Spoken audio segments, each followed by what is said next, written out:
এ ভাইয়া, আমি ভুলে আপনার নাস্তা খাই ফেলাইছি, আপনি তো আমার কিছু বললেন না।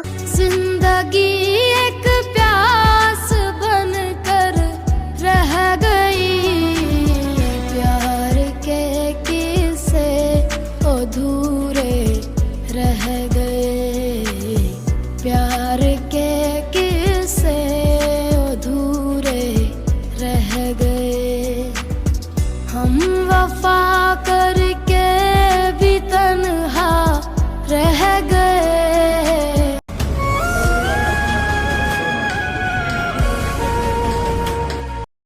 এ ভাইয়া, আমি ভুলে আপনার নাস্তা খাই ফেলাইছি, আপনি তো আমার কিছু বললেন না। বুঝতাম ভাই, আমার নাস্তাটা আপনি খেয়ে ফেলেছেন বলে।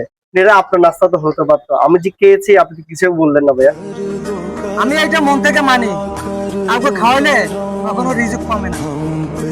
আমি এটা মন থেকে মানি, আপনার রিজিক আমার নাস্তার মধ্যে ছিল, আমার নাস্তাটা খেয়েছি।